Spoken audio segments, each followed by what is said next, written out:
रात के 10 बज गए हैं और आज तक पर आप देख रहे हैं दस्तक। नमस्कार, आपके साथ मैं हूं सईद अंसारी। हमारे देश में कोरोना के नए संक्रमण ओमिक्रॉन का खतरा लगातार बढ़ता जा रहा है, लेकिन चुनाव आते ही हमारे देश को जहरीले बोल की पुरानी बीमारी ने हमेशा की तरह एक बार फिर से जकड़ लिया है। खुद को धर्मगुरु कहने वाले लोग अनाप शनाप बयानबाजी करके हमारे देश के संविधान और कानून दोनों को चुनौती दे रहे हैं। ताजा मामला हरिद्वार का है, जहां 3 दिन के धर्म संसद में एक धर्म विशेष के विरुद्ध भड़काऊ बयान दिए गए।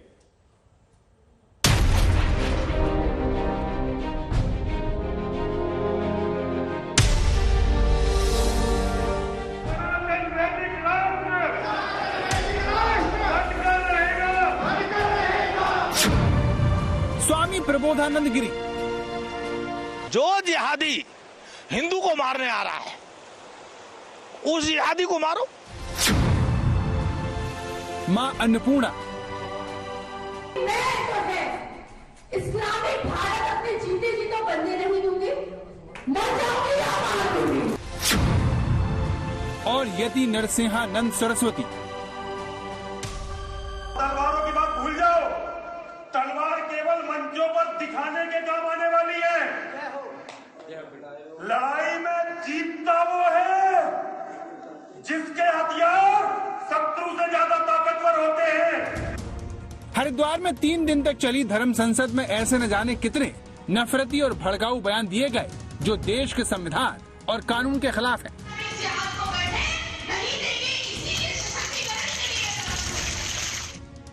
जो सत्यमेव जयते भारत का राष्ट्रीय आदर्श वाक्य है, जो भारत के प्रतीक के नीचे देवनागरी लिपि में अंकित है, जो भारत की आत्मा है। हरिद्वार में हुई इस धर्म संसद में उसे बदलने की कोशिश हुई।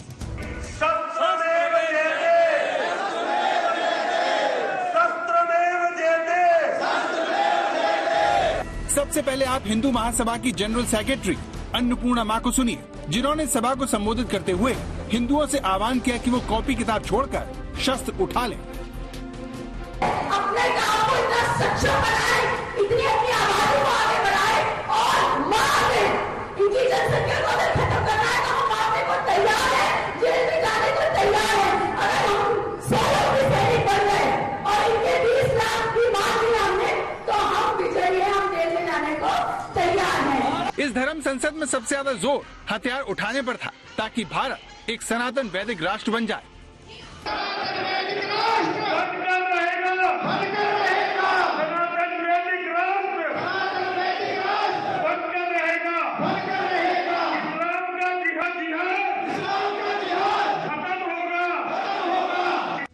अब ये पोस्टर देखिए, जिस पर विषय के तौर पर साफ साफ लिखा है, इस्लामिक भारत में सनातन का भविष्य, समस्या और समाधान। अब आप खुद ही सोचिए, जब विषय ऐसा होगा तो फिर भड़काऊ बयानों की बारिश क्यों नहीं होगी। मुझे कोई गोडसेवादी कहे या गांधी विरोधी कहे, लेकिन आपने मां के टुकड़े तो मैं सहूंगी नहीं। धर्म संसद नहीं है, ये जागरूकता है और मकसद तो ठीक है, ये मत रहे, लेकिन आज भी अगर हम काबिज हो गए और आज भी अगर हमने ठान लिया, अलग जगा ली, उनकी भावनाओं को समझ लिया, इन सबके त्याग को अगर हमने समझ लिया तो जो हम चाहते हैं वो हासिल होगा।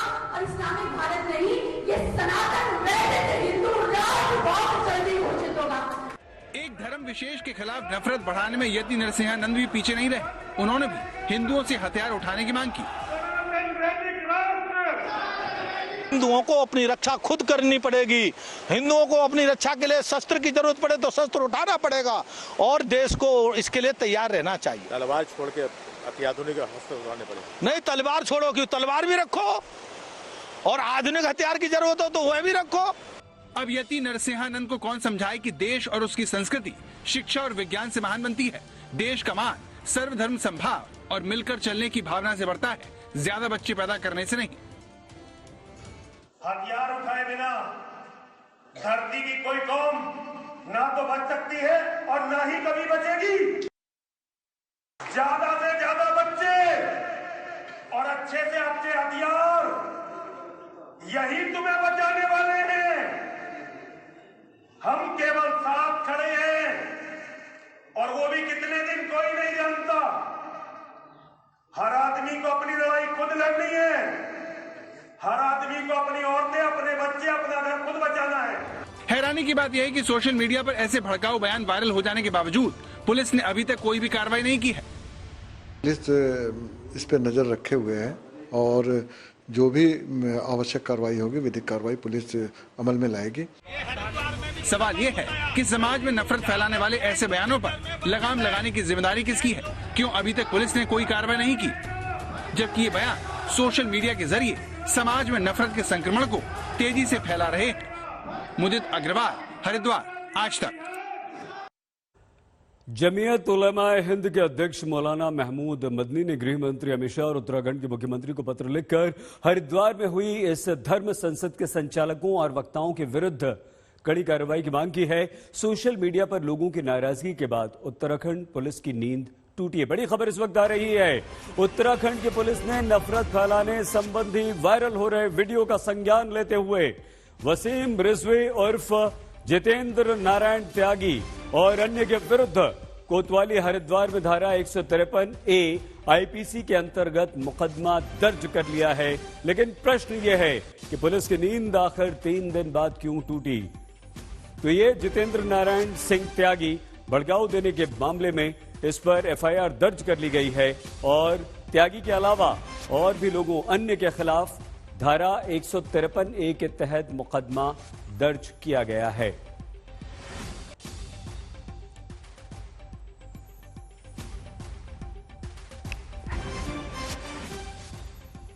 लेकिन यहां पर प्रश्न यह है कि पुलिस की नींद 3 दिन बाद क्यों टूटी? क्यों पुलिस ने सोशल मीडिया पर लोगों की प्रतिक्रिया का इंतजार किया? क्यों हमारा कानून, हमारा प्रशासन खुद से इस तरह के बयानों पर कार्रवाई नहीं करता? आगे बढ़ते हैं और अब बात करते हैं पंजाब की, जो अभी बेअदबी की घटना से उबरा भी नहीं था कि आज वो एक जोरदार बॉम्ब धमाके से दहल गया। पंजाब के लुधियाना की जिला अदालत में दोपहर में बॉम्ब धमाका हुआ, जिसे पंजाब सरकार ने जांच से पहले ही साजिश करार दे दिया। पहले बेअदबी और अब बॉम्ब धमाका। आखिर पंजाब में हो क्या रहा है?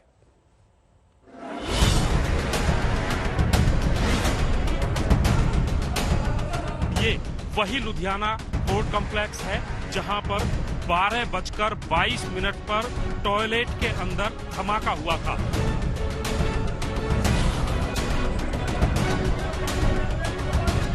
ये ब्लास्ट कोई बंदा अनहोनी करके गया। कोई एजेंसियां पंजाब की अर्थव्यवस्था नूं भंग करके डरा के वोटां लेनियां चाहुंदियां। कुछ लोग हर बार चुनाव से पहले इस तरह की साजिश रचते हैं। एक खास कम्युनिटी दी पोलराइजेशन के वास्ते एक ऐसे पासे मुड़िया जा रहा है। तो क्या पंजाब के सबसे ज्यादा आबादी वाले शहर लुधियाना की जिला अदालत में हुआ धमाका एक साजिश है? ये धमाका दोपहर 12:30 बजे के करीब लुधियाना जिला अस्पताल की दूसरी मंजिल पर बने वॉशरूम में हुआ। ब्लास्ट इतना तेज था कि कोर्ट की दीवारें बुरी तरह से क्षतिग्रस्त हो गई। ये देखिए, धमाका होने से कोर्ट की पूरी इमारत हिल गई। अदालत परिसर की बिल्डिंग की खिड़कियों के शीशे चटक गए और पार्किंग में खड़ी गाड़ियां इसकी चपेट में आ गई। मेरे सामने धमाका होया, उधरों 2 लेडीज उड़ गई, फोटो स्टेट दी मशीन उड़ गई। साडा दोस्त आ कुलदीप मंड, वो बेचारा ਉਹਦੇ थल्ले आ गया मलबे दे। फिर ਅਸੀਂ मैं हैगा ਤੇ ਇੱਕ ਮੇਰਾ ਦੋਸਤ ਹੈਗਾ ਬੀਲਾ, ਅਸੀਂ ਦੋਨਾਂ ਨੇ ਤਕਰੀਬਨ ਉੱਥੋਂ ਦੀ ਸਾਰਾ ਮਲਬਾ ਉਠਾਇਆ। मलबा उठा के ਅਸੀਂ कुलदीप जी ਨੂੰ मलबे चों ਕੱਢ लिया। जिस समय धमाका हुआ तब अदालत की कार्रवाई चल रही, इसीलिए कई लोग इसकी चपेट में आ गए। मैं वहां से वही साइट से निकल के आया, 5 सेकंड या 6 सेकंड हुए होंगे, मैं पार्किंग में आया तो blast took place. So immediately I intimated the commissioner police that blast has taken place. He inquired कि सिलेंडर ब्लास्ट, मैं कहा no it is bomb blast, क्योंकि इसमें बड़ा क्लियर स्मोक था और मशरूम टाइप ऊपर जा रहा था। लेकिन सवाल यह है कि इस धमाके के पीछे कौन है? इस सवाल पर सबसे बड़ा संकेत चंडीगढ़ के पुलिस कमिश्नर गुरप्रीत सिंह भुल्लर ने दिया, जिन्होंने आज तक को बताया कि शुरुआती जांच में उन्हें लगता है कि धमाका बम असेंबल करते वक्त हुआ। यही नहीं, उन्होंने बताया कि इस धमाके में मरने वाला इकलौता शख्स भी साजिश का हिस्सा हो सकता है। जिहड़ा सस्पेक्ट है, जिहड़ा बंदा जिहदी बॉडी उत्थे मिली है, ਉਹਨੂੰ ਆਇਡੈਂਟੀਫਾਈ ਕਰਨ ਦੀ ਕਰ ਰਹੇ ਹਾਂ ਔਰ ਲੱਗ ਰਿਹਾ ਕਿ ਉਹਦੇ ਕੋਲ ਹੀ ਇੰਪੈਕਟ ਸੀਗਾ ਜਾਂ ਐਕਸਪਲੋਸਿਵ ਦਾ, ਜਾਂ ਉਹ ਬਹੁਤ ਨੇੜੇ ਸੀ ਜਾਂ ਉਹ ਕੈਰੀ ਕਰ ਰਿਹਾ ਸੀਗਾ। ਇਹ ਪ੍ਰੀਲਿਮਿਨਰੀ ਗੱਲ ਹੈ, ਇਹਨੂੰ ਕੋਈ ਕਨਫर्म नहीं कह सकते। इसी लाइन पर पंजाब के मुख्यमंत्री ने भी जिला अदालत का दौरा करने के बाद बयान दिया और दावा किया कि कुछ एजेंसियां पंजाब की शांति को भंग करना चाहती हैं। एक बंदे दी टोटल कुल ਜਿਹੜਾ ਕਿ ਲੱਗਦਾ ਹੈ ਕਿ ਉਹ ਬੰਬ ਨੂੰ ਹੀ ਆਪਰੇਟ ਕਰ ਰਿਹਾ ਸੀ, ਉਸ ਦੀ ਹੀ ਡੈਥ ਹੋਈ ਹੈ। ਇਹ ਜਿਹੜੀਆਂ ਸਾਡੀਆਂ ਏਜੰਸੀਆਂ ਤਹਿਕੀਕਾਤ ਕਰ ਰਹੀਆਂ, ਉਹਨਾਂ ਵੱਲੋਂ ਜਿਹੜੀਆਂ ਗੱਲਾਂ ਮੈਨੂੰ ਇਨਪੁਟ ਮਿਲੀ ਹੈ। तो पंजाब की पुलिस शुरुआती जांच के बाद ये कह रही है कि धमाके में जिस शख्स के चिथड़े उड़े वही संदिग्ध हो सकता है। शक है कि वॉशरूम में जब बम को असेंबल करने की कोशिश हुई होगी तब वो फट गया होगा। लेकिन बड़ा सवाल ये है कि क्या लुधियाना कोर्ट में हुआ धमाका फिदायीन हमले का नतीजा है? जो मारा गया शख्स है, क्या वो फिदायीन हमलावर था जिसका मकसद पंजाब को चुनाव से पहले दहलाना था? अगर ऐसा है तो फिर मारा गया संदिग्ध किसके इशारे पर काम कर रहा था? ਇਹ ਵੋਟਾਂ ਦੀ ਸੌੜੀ ਰਾਜਨੀਤੀ ਕਰਕੇ ਗੁਰੂ ਸਾਹਿਬ ਦੀ ਬੇਅਦਬੀ ਹੋਈ, ਫਿਰ ਪ੍ਰਯਾਸ ਹੋਏ ਤੇ ਹੁਣ ਇਹ ਬੰਬ ਧਮਾਕੇ ਇਹ ਸਾਫ਼ ਦਰਸਾਉਂਦਾ ਹੈ ਕਿ ਇੱਕ ਖਾਸ ਕਮਿਊਨਿਟੀ ਦੀ पोलराइजेशन के वास्ते एक ऐसे पासे मुड़िया जा रहा है। सत्ताधारी पार्टी को जहां धमाका साजिश लगता है तो वहीं विपक्षी पार्टी शिरोमणि अकाली दल सरकार को राज्य की सुरक्षा बढ़ाने की नसीहत दे रही है। अकाली दल के अध्यक्ष सुखबीर सिंह बादल ने धमाके के बाद ट्वीट कर लिखा, पंजाब पुलिस का लॉ एंड ऑर्डर पर ध्यान नहीं है, इसकी जगह चन्नी सरकार ने पुलिस को राजनीतिक बदलाखोरी की कार्रवाई के लिए लगा रखा है। लेकिन राज्य के मुख्यमंत्री और कांग्रेस पार्टी इससे इनकार कर रहे हैं और धमाके को साजिश बता रहे हैं। ਹਰਮੰਦਰ ਸਾਹਿਬ ਦੇ ਵਿੱਚ ਵੀ ਇੱਕ ਘਟਨਾ ਹੋਈ ਹੈ, ਉਸ ਤੋਂ ਬਾਅਦ ਕਪੂਰਥਲਾ ਦੇ ਵਿੱਚ ਹੋਈ ਹੈ ਜਿਹੜੀ ਕਿ ਕਿਸੇ ਤਰ੍ਹਾਂ ਵੀ ਬੇਅਦਬੀ ਨਹੀਂ ਸੀ। ਤੇ ਆ ਵੀ ਘਟਨਾ ਕਿਉਂਕਿ ਅੱਜ ਮੋਹਾਲੀ ਕੋਰਟ ਦੇ ਵਿੱਚ ਕੇਸ ਸੀ, ਇੱਥੇ ਕੋਰਟ ਦੇ ਵਿੱਚ ਘਟਨਾ ਹੋ ਗਈ ਹੈ। ਇਹ ਕਿਸ ਐਂਗਲ ਦੇ ਨਾਲ ਹੈ, ਜਾਂ ਤਾਂ ਇਸ ਪਾਸੇ ਹੈ ਜਾਂ ਆਉਣ ਵਾਲੀਆਂ ਚੋਣਾਂ ਦੇ ਨਾਲ ਕੋਈ ਏਜੰਸੀਆਂ ਪੰਜਾਬ ਦੀ ਅਰਥ ਵਿਵਸਥਾ ਨੂੰ ਭੰਗ करके डरा के वोटा लेनिया चाहती हैं। पंजाब में कुछ महीनों बाद ही चुनाव है और उससे पहले ही बेअदबी की घटना से राज्य का माहौल पहले से ही गरमाया हुआ है। इसीलिए लुधियाना की अदालत परिसर में हुए धमाका राज्य में अमन शांति को भंग करने वाला साबित हो सकता है। अभी 3-4 दिन पहले दरबार साहब में बेअदबी का मामला हुआ था और आज ये ब्लास्ट हो गया। कुछ लोग पंजाब का माहौल खराब करना चाहते हैं, कुछ लोग हर बार चुनाव से पहले इस तरह की साजिश रचते हैं। लुधियाना कोर्ट में हड़ताल के चलते आम दिनों के मुकाबले कम लोग मौजूद थे, इसीलिए ज्यादा नुकसान नहीं हुआ। लेकिन पाकिस्तान से सीमा से लगे इस राज्य में हुए इस धमाके की तह तक जाना बहुत जरूरी है। सतेंद्र चौहान, लुधियाना, आज तक। हमारी अगली खबर राजस्थान से है, जहां बीमारी दूर करने के नाम पर मरीजों को एक अस्पताल ने जिंदगी भर का दर्द दे दिया। ये मामला जयपुर का है, जहां चिरंजीवी बीमा योजना का पैसा लूटने के लिए आरोप है कि रजत अस्पताल ने मरीजों का जबरन ऑपरेशन कर दिया। जयपुर से हमारे संवाददाता शरद कुमार की ये एक्सक्लूसिव रिपोर्ट। जयपुर में मुख्यमंत्री गहलोत की नाक के नीचे मरीजों को धमकी देकर ऑपरेशन हो रहा है। जिंदगी मत पकड़ बाबूजी, तेरा पाँव पकड़ूं, तेरा हाथ छोड़ूं, तेरी गाय बेणू बाबूजी, पर नहीं छोड़िया के हल्लो मत करना, तेरी चुक्कू गाल दूंगा। राजस्थान के मुख्यमंत्री की सबसे पसंदीदा योजना को अस्पतालों ने लूट का जरिया बना लिया है। आपको 7,000 रूपए देने पड़ेंगे, ऑपरेशन नहीं करवाओगे तो क्या हम ऑपरेशन नहीं करवाएंगे, तो आप फिर नहीं तो आप ऑपरेशन नहीं करवाओगे, मना कर दोगे तो आपके खिलाफ कार्रवाई होगी। भारत में डॉक्टर को भगवान और अस्पताल को मंदिर का दर्जा दिया जाता है, लेकिन इल्जाम है कि जयपुर का यह अस्पताल किसी यातना शिविर से कम नहीं है, जहां राज्य भर से गांव के भोले वाले लोगों को धोखे से लाकर उनका जबरन ऑपरेशन किया जाता है। ये पहले शामगढ़ से भी लेके आए हैं, चांग चितार से भी लेके आए हैं, और अमरगढ़ उधर से भी लेके आए हैं, और उधर रूपनगर के उधर से भी लाए हैं, और पाली से लाए हैं, राजसमंद से लाए हैं, जेतारण से लाए, ऐसे कर सब एरिया से लेके आए हैं। और जयपुर के अंदर और ज्यादा कहते हैं तो पुलिस में मुकदमा कर देंगे। वो उसमें टीवी पे चल रही थी, बोले तुम हमारे आदमी को बेखा रहे हो, और बोले मैं तुम्हें इस तरह से करवा दूंगी, मेरी ऊपर तक पहुंच है। बिना बीमारी के जबरन सर्जरी करने की रोंगटे खड़े करने वाली कहानी की पहली किरदार 70 साल की भवरी देवी है। भवरी देवी के घुटने पर बंधी ये पट्टी चिरंजीवी योजना के नाम पर हो रही लूट का ताजा सबूत है। आरोप है कि इस जयपुर का रजत अस्पताल बीमे की योजना का पैसा लूटने के लिए इन्हें अजमेर से उठाकर जयपुर लाया और जबरदस्ती घुटने का ऑपरेशन कर दिया। ये बुजुर्ग इसी तरह दोनों हाथ जोड़कर डॉक्टरों के सामने गिड़गिड़ाए, लेकिन डॉक्टरों का दिल नहीं पसीजा। जिंदगी मत पकड़ बाबूजी, तेरा पाँव पकड़ूं, तेरा हाथ छोड़ूं, तेरी गाय बेणू बाबूजी, पर नहीं छोड़िया के हल्लो मत करना, तेरी चुक्कू गाल दूंगा। भवरी देवी का आरोप है कि 18 दिसंबर को अजमेर जिले में आने वाले उनके गांव में जयपुर के रजत अस्पताल की तरफ से पर्चा बांटकर कैंप लगाया गया था। वहीं भवरी देवी दम फूलने की गोली लेने के लिए कैंप में गई थी, लेकिन बढ़िया इलाज के नाम पर उन्हें जयपुर लाया गया और चिरंजीवी बीमा योजना के पेपर पर अंगूठा लगाकर ऑपरेशन कर दिया। भवरी देवी के साथ बैठी 35 साल की परमेश्वरी के साथ तो और भी बुरा हुआ। वो पति की पथरी का ऑपरेशन करवाने के लिए साथ में जयपुर आई थी, लेकिन पैसों की भूख में अंधे हो चुके अस्पताल ने इन्हें भी मरीज बना दिया। आरोप है कि रजत अस्पताल के डॉक्टरों ने परमेश्वरी के पति का एमआरआई करते वक्त उन्हें बीमारी पकड़ लेने का झांसा दिया और उनका भी एमआरआई कर दिया।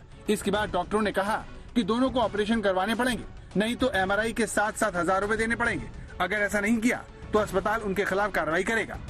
इसके बाद सुई देने के नाम पर परमेश्वरी के घुटने और उनके पति की रीढ़ की हड्डी पर चीरा लगा दिया और चिरंजीवी बीमा योजना के कागज पर साइन करवा कर रात में ही अस्पताल से निकाल दिया।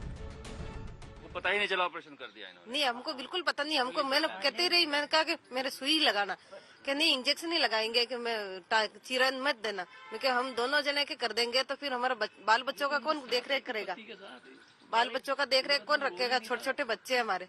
तो क्या नहीं चीरा नहीं लगाएंगे, हम तो इंजेक्शन नहीं लगा रहे, जो आपके जॉइंटों में दर्द होगा ना वो खत्म हो जाएगा। डॉक्टर साहब ने बोला कि सरपत्री की बीमारी तो एमआरआई करानी पड़ेगी, एमआरआई करानी पड़ेगी, एमआरआई कराने के बाद में ही ऑपरेशन ही कराना पड़ेगा तेरे को। जयपुर के शरद अस्पताल में चल रहे इस गोरख धंधे के खिलाफ लोगों ने प्रदर्शन किया। मामला बढ़ता देख जयपुर के मुख्य चिकित्सा अधिकारी ने जांच के लिए 3 डॉक्टरों की टीम बना दी। वहीं राजस्थान सरकार ने अस्पताल के खिलाफ एफआईआर दर्ज कर ली।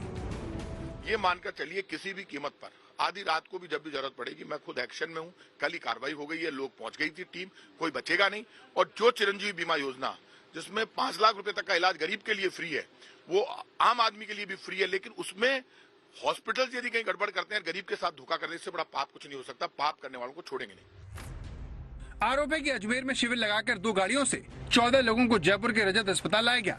आज तक संवाददाता शरद कुमार जब अस्पताल प्रशासन से उनका पक्ष जानने के लिए गए तो पहले अस्पताल की डॉक्टर लीना जैन ने अजमेर में कैंप लगाने से साफ इनकार कर दिया, लेकिन कैमरे पर कबूल किया कि जो डॉक्टर गांव से मरीज लेकर आए थे वो रजत अस्पताल में ही काम करते हैं। अजमेर से लेकर ये रजत अस्पताल तक इतनी दूरी है, इतने अस्पताल है, यहाँ कैसे पहुँचे हो? वो जो डॉक्टर्स वहाँ जाके पेशेंट्स देखते हैं वो लोग गाइड करते हैं। कौन डॉक्टर है वो डॉक्टर हैं, मैं उनको बता दूंगी, आपको मिलवा दूंगी उनसे।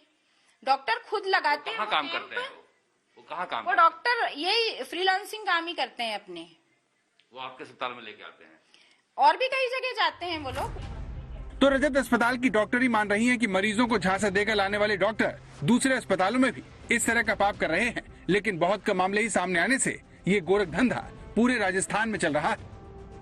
अजीब बात यह है कि यहाँ से 300 किलोमीटर दूर आप जयपुर में अस्पताल है, अजमेर जिले में भी, अजमेर से भी आगे ब्यावर के गांव में जाकर कैंप लगाते हैं, वहां से रात को गाड़ियों में भरकर लाते हैं और इस तरह से ऑपरेशन करके रात को ही अस्पताल से भगा देते हैं और चिरंजीवी योजना के तहत जो पैसे मिल रहे हैं उसे रख लेते हैं। ये ऐसे अस्पताल है जहां पर मरीज जाते नहीं हैं।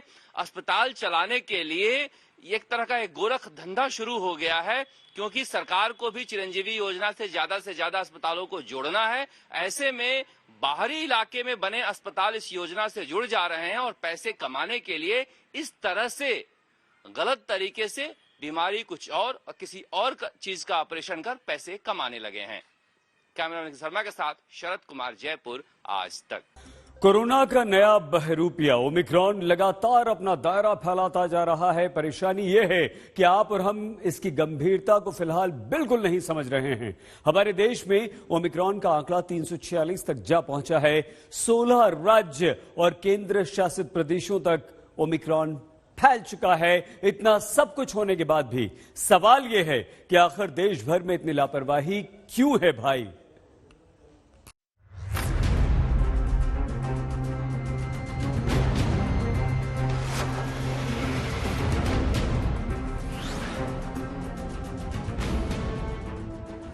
दिल्ली की बाजारों में बेहिसाब भीड़, भोपाल की सड़कों पर बेपरवाह जनता, गोवा में समंदर किनारे बेखौफ टूरिस्ट, दार्जिलिंग की दुकानों में खरीदारी और भीड़भाड़। देश में ओमिक्रॉन के बढ़ते मामलों के बीच इन तस्वीरों से न सिर्फ हैरानी हो रही है बल्कि डर भी लग रहा है। डर इसलिए क्योंकि हिंदुस्तान में न सिर्फ कोरोना के डेल्टा प्लस के नए मामलों में इजाफा हो रहा है बल्कि ओमिक्रॉन वेरिएंट के केस में भी तेजी से बढ़ोतरी हो रही है। और यही है असली परेशानी की वजह, क्योंकि इंसान के इस नए दुश्मन की ना तो अभी आक्रामकता का सही पता है और ना ही इसके असल स्वभाव की सटीक जानकारी। ओमिक्रॉन का दायरा भारत में दिन ब दिन बढ़ता ही जा रहा है। भारत के इस नक्शे को बेहद गौर से देखिएगा। देश के 16 राज्यों और केंद्र शासित प्रदेशों में ओमिक्रॉन के मरीज सामने आ चुके हैं। जम्मू कश्मीर, लद्दाख, चंडीगढ़, उत्तराखंड, दिल्ली, उत्तर प्रदेश, राजस्थान, गुजरात, महाराष्ट्र, पश्चिम बंगाल, ओडिशा, तेलंगाना, आंध्र प्रदेश, कर्नाटक, तमिलनाडु और केरल में अब तक ओमिक्रॉन का वायरस फैल चुका है। ओमिक्रॉन का संक्रमण इन राज्यों में चिंता पैदा कर रहा है। भारत में सबसे बुरा हाल महाराष्ट्र और दिल्ली का है, जहां ओमिक्रॉन मरीजों की तादाद 60 से ऊपर है। दक्षिण के राज्यों में भी इसका विस्तार तेजी से हो रहा है। देश में 23 दिसंबर तक आंकड़ा 300 का स्तर पार कर चुका था।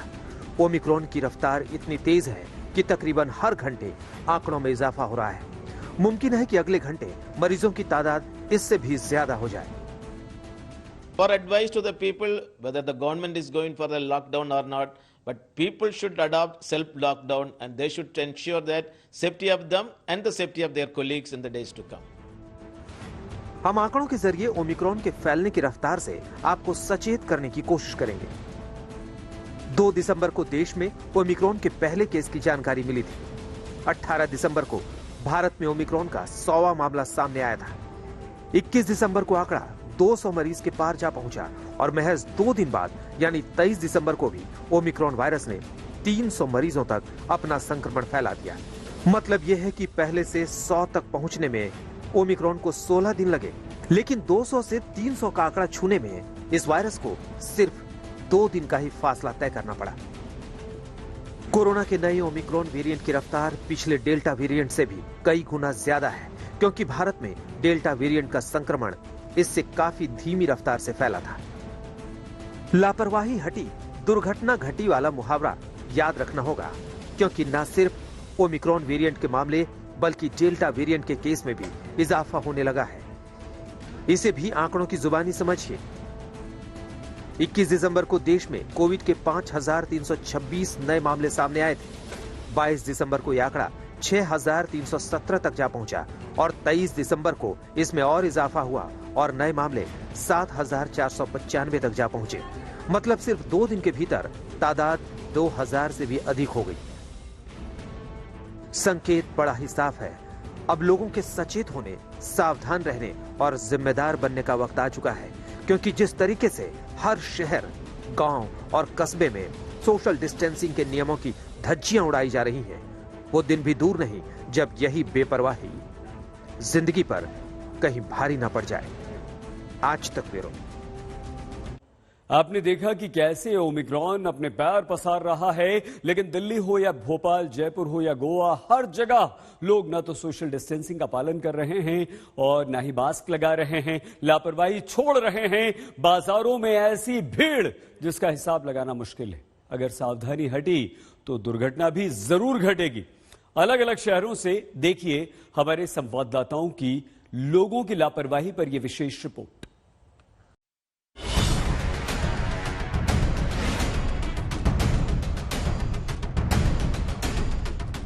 आखिर इतनी लापरवाही की वजह क्या है?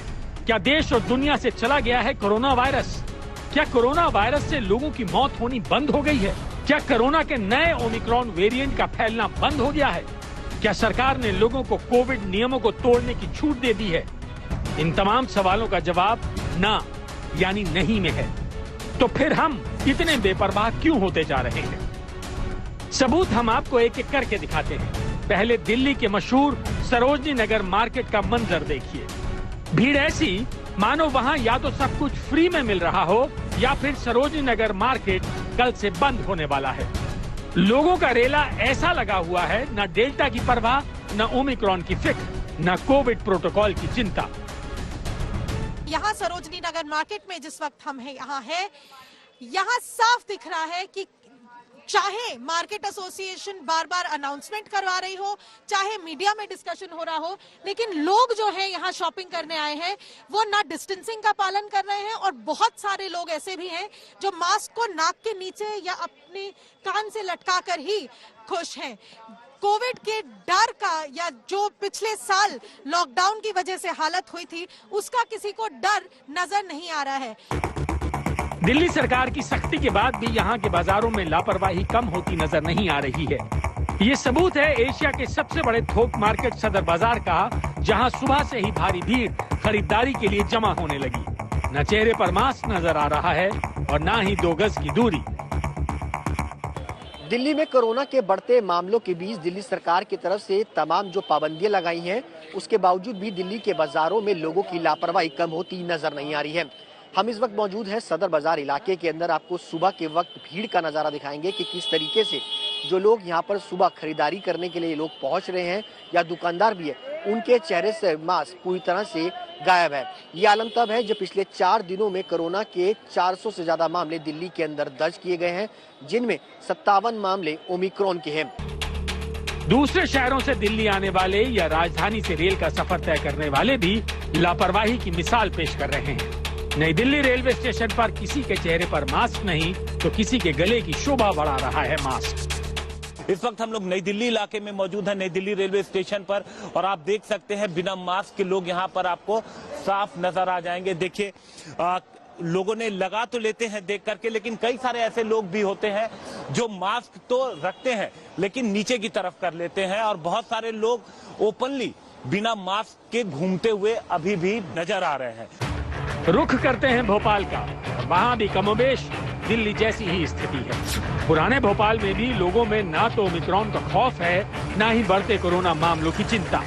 मध्य प्रदेश में पिछले 24 घंटे में 19 नए केस सामने आए हैं, लेकिन जनता को भला क्या फिक्र।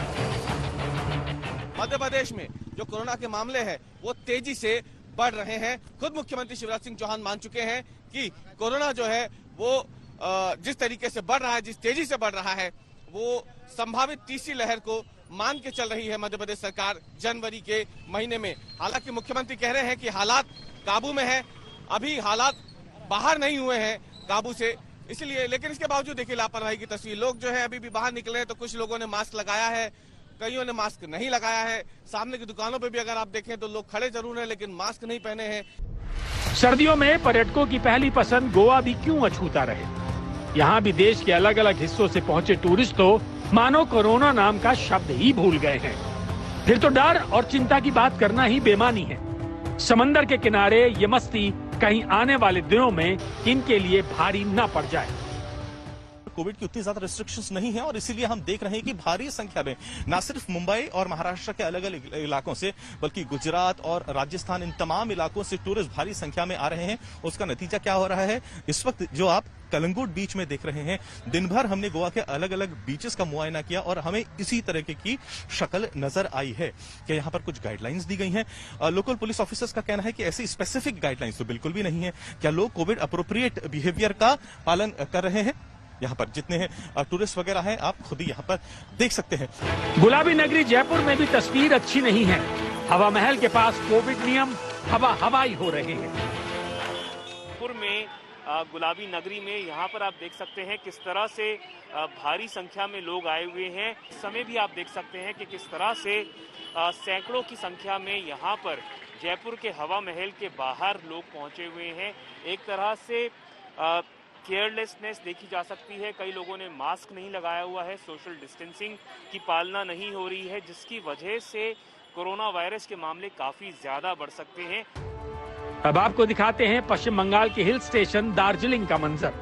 क्रिसमस और नए साल की जश्न की तैयारी में लोग सोशल डिस्टेंसिंग का मानो तिरस्कार ही कर चुके हैं। खरीदारी के लिए दुकान और सड़कों पर भीड़ देखिए। क्या ऐसे रुकेगा ओमिक्रॉन का प्रसार?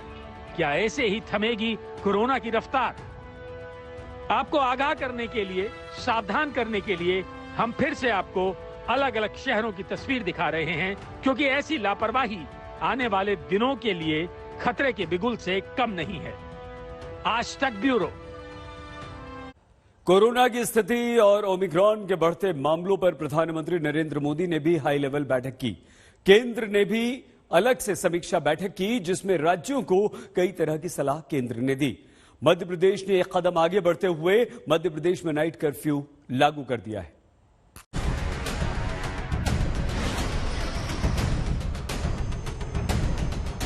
देश में ओमिक्रॉन के बढ़ते मामलों को लेकर सरकार फिक्रमंद है। कोरोना के ओमिक्रॉन वेरिएंट की रफ्तार रोकने और डेल्टा वेरिएंट को काबू में करने के लिए प्रधानमंत्री नरेंद्र मोदी ने कोविड पर समीक्षा बैठक की। नया वेरिएंट आने के बाद प्रधानमंत्री की ये दूसरी बड़ी बैठक है। सूत्रों के मुताबिक मीटिंग में पीएम मोदी ने कोरोना प्रबंधन से जुड़े अधिकारियों से संक्रमण और इससे निपटने की तैयारियों पर जानकारी ली। इधर ओमिक्रॉन पर प्रधानमंत्री की बड़ी बैठक चल रही थी। उधर मध्य प्रदेश के मुख्यमंत्री शिवराज सिंह चौहान ने एक बड़ा फैसला ले लिया। एमपी में फिर से लागू हो गया नाइट कर्फ्यू। कर्फ्यू का वक्त रात 11 से सुबह 5 बजे तक रहेगा। जरूरत पड़ने पर और भी सख्ती लागू की जाएगी। रात्रिकालीन कर्फ्यू रात 11 बजे से लेके सुबह 5 बजे तक लगा रहेगा। अगर आवश्यकता पड़ी तो कुछ और उपाय हम जरूर करेंगे। सिर्फ मध्य प्रदेश ही नहीं, देश के दूसरे राज्यों में भी कोरोना के नए बहरूपिये से भिड़ंत की तैयारी है। दिल्ली में मुख्यमंत्री अरविंद केजरीवाल अपनी तैयारियों के पिटारे के साथ पेश हुए। कहा कि तीसरी लहर के लिए हम कमर कसकर तैयार हैं। इस बार हमने अपनी तैयारी की है। 1 लाख केसेस पर डे अगर होते हैं तो उसके लिए भी हमने तैयारी उसके हिसाब से की है। क्योंकि ये माइल्ड है बहुत ज़्यादा, तो हमारा पूरा एफर्ट ये रहेगा। हम जनता से अपील बार बार ये करेंगे कि आप अपने घर पे रहिए, अस्पताल में मत भागिएगा। हालांकि बिहार में फिलहाल ओमिक्रॉन वेरिएंट का कोई भी मरीज नहीं मिला है, लेकिन नीतीश सरकार का दावा है कि किसी भी हालत से निपटने के लिए तैयारी मुकम्मल है।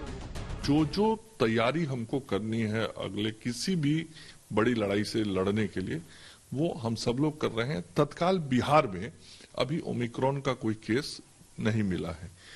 उसके लिए जीवन सीक्वेंसिंग लैब लगाना था, तो वो आईजीएमएस के अंदर हम लोगों ने लगाया है। पीएम मोदी की बैठक से पहले केंद्र सरकार ने भी कोरोना पर समीक्षा बैठक की और राज्यों के लिए दिशा निर्देश जारी किया, खास वहां जहां चुनाव होने वाले हैं। केंद्र ने सलाह दी है कि जल्द से जल्द वैक्सीनेशन को और तेज किया जाए, डोर टू डोर वैक्सीनेशन बढ़ाई जाए, त्योहारों के सीजन से पहले स्थानीय स्तर पर रोक और पाबंदी लगाई जाए। राज्यों को नाइट कर्फ्यू लगाने की नसीहत भी दी गई है। बड़े जमावड़े पर पाबंदी लगाने की सलाह के लिए नए कोविड क्लस्टर बनाने पर कंटेनमेंट जोन और बफर जोन की पहचान की गई है। सरकार तो अपने स्तर पर तैयारी कर रही है, लेकिन साथ ही जरूरी ये भी है कि लोग भी अपनी जिम्मेदारी को समझें, लापरवाही न करें, खुद को और अपने आसपास के समाज को सुरक्षित रखें। दिल्ली से मिलन शर्मा और पटना से रोहित सिंह के साथ आज तक ब्यूरो।